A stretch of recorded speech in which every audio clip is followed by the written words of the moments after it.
ये कहानी रामलाल नाम के किसान की है जो कि बेलापुर गांव में रहता था। रामलाल बहुत ही गरीब मगर बहुत ही मेहनती और ईमानदार था। गरीब होने के बावजूद वो हमेशा दूसरों की मदद करता और ज़िंदगी के हर दुख का सब्र के साथ सामना करता। रामलाल एक गरीब मगर दिल का बहुत बड़ा इंसान था। उसकी जेब चाहे खाली हो लेकिन उसका दिल हमेशा दूसरों के दुख दर्द में भरपूर होता।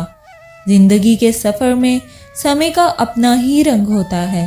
रामलाल की ज़िंदगी में भी समय ने अपना रूप बदला और रामलाल की ज़िंदगी बदल डाली। एक सुबह रोज़ की तरह रामलाल अपने खेत में काम करने जा रहा था कि उसकी पत्नी पूजा वहाँ आती है और बोलती है, ए जी, ये हमारी गरीबी कब ख़त्म होगी? हमारे पास खाने के लिए भी मुश्किल से अनाज होता है। आखिर हमारा गुजारा कैसे होगा?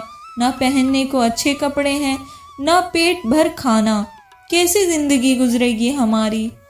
अरे पूजा, सब्र तो रखो। मेहनत और सब्र का फल देर से ही सही मगर मिलता ज़रूर है। अगले दिन गांव में एक गुरुजी आते हैं। वो बहुत भाग्य होते हैं और वो गांव का चक्कर लगाते हुए रामलाल के घर के रास्ते से गुजर रहे होते हैं कि रामलाल गुरुजी को देख लेता है और अपने घर बुला लेता है। बाबा जी, आपकी बड़ी कृपया कि आप यहाँ पधारे। कृपया करके मेरे घर भी आ जाइए। मैं बहुत भूखा हूँ। क्या तुम मुझे थोड़ा भोजन और पानी दे सकते हो? हाँ हाँ, क्यों नहीं गुरुजी, आप आइए, घर के अंदर तो चलिए। हमारे पास जो भी थोड़ा बहुत है वो सब आपका ही तो है। आप बस आइए, चिंता मत करें गुरुजी, आइए। रामलाल गुरुजी को खाना खिलाता है जिससे गुरुजी खुश होकर आशीर्वाद देते हैं। रामलाल, तुम्हारी दयालुता और ईमानदारी ने मेरा हृदय जीत लिया और मैं बहुत खुश हुआ। मैं तुम्हें एक वरदान देना चाहता हूँ रामलाल। वरदान? कैसा वरदान गुरुजी? रामलाल, वरदान, आज से तुम जो भी कहोगे वो सच हो जाएगा। लेकिन याद रखना रामलाल। रामलाल को ये आशीर्वाद देकर गुरुजी वहाँ से चले जाते हैं।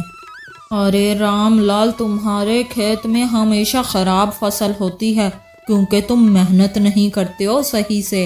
अब की बार तुम्हारा क्या होगा भला रामलाल? अरे अब ऐसी बात भी नहीं है। इस बार मेरी फसल सबसे अच्छी होगी। मैंने बहुत से कर्म और मेहनत कर रखी है और भगवान सब देख रहे होते हैं।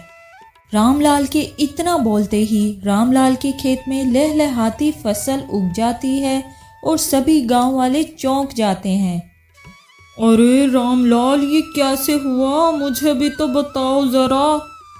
रामलाल अपनी इस शक्ति के बारे में किसी को कुछ नहीं बताता। धीरे धीरे गांव वाले रामलाल की किस्मत को चमत्कार मानने लगते हैं और रामलाल गांव वालों की नज़र में तांत्रिक बन जाता है।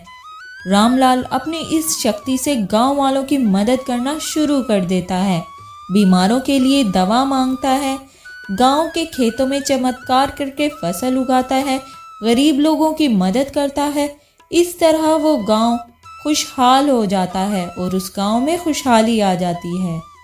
रामलाल, आपकी इस शक्ति ने तो सबकी ज़िंदगी ही बदल दी है, लेकिन याद रखिएगा कहीं इसका गलत उपयोग ना हो जाए, नहीं तो लोगों का भरोसा टूट जाएगा और आपके साथ भी कुछ गलत हो सकता है और फिर गांव के कुछ बड़े लोग आपकी ये तरक्की देखकर आपसे जलते भी तो हैं। इसलिए मुझे डर लगा रहता है रामलाल।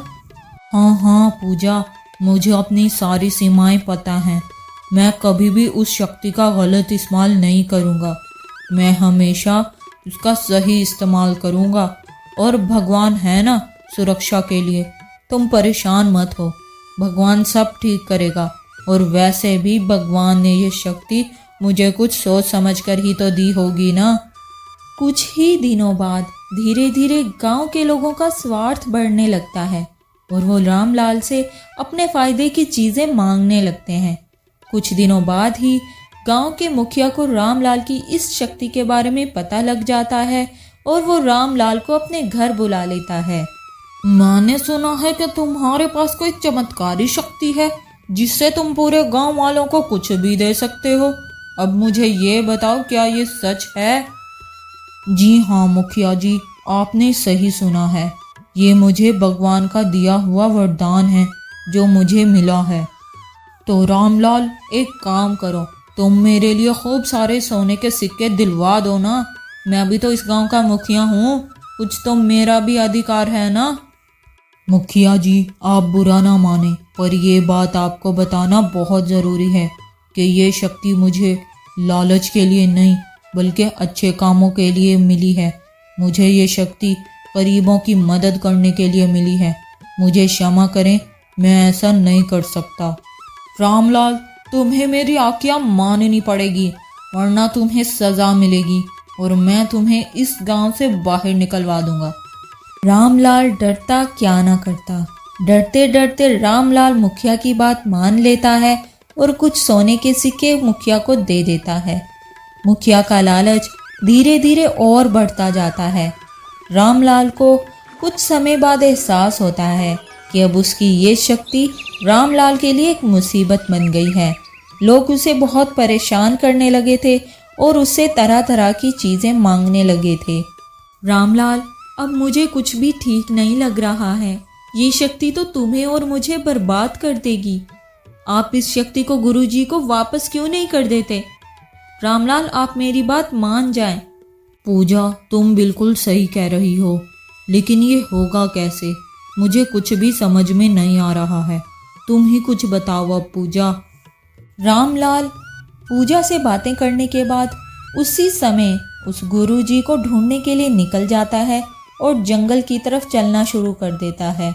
कुछ दूर चलते चलते रामलाल देखता है कि वो गुरुजी एक पेड़ के नीचे बैठे हुए हैं।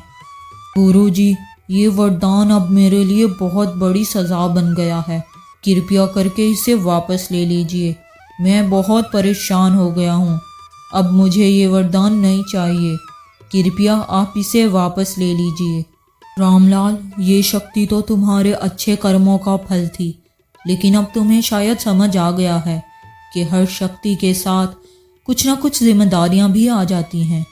ठीक है, मैं इस शक्ति को वापस ले लेता हूँ। गुरुजी अपना वरदान वापस ले लेते हैं और रामलाल जंगल की ओर से अपने घर वापस आ जाता है। अब रामलाल और उसकी पत्नी पूजा साधारण जिंदगी में लौट आते हैं और वो संतुष्ट और खुश रहते हैं। अगली सुबह रामलाल और पूजा अपने खेत में काम करने के लिए निकल जाते हैं। रामलाल अपने अनुभव से गांव वालों को सिखाता है और गांव के सारे लोग रामलाल और पूजा की बहुत इज्जत करने लग जाते हैं। मेरे प्यारे गाँव वासियों, जीवन में सच्ची खुशी शक्ति और धर्म में नहीं बल्कि सादगी और संतोष में है। ये कहानी हमें सिखाती है कि शक्ति हमेशा जीवन को बेहतर बनाने के लिए होती है, लेकिन उनका लालच या गलत उपयोग किया जाए तो वो जीवन को कठिन से कठिन बना सकती हैं। सादगी और संतोष ही सच्ची खुशी और सुकून की कुंजी है। Please do like and subscribe my channel. Take care. अल्लाह हाफिज़।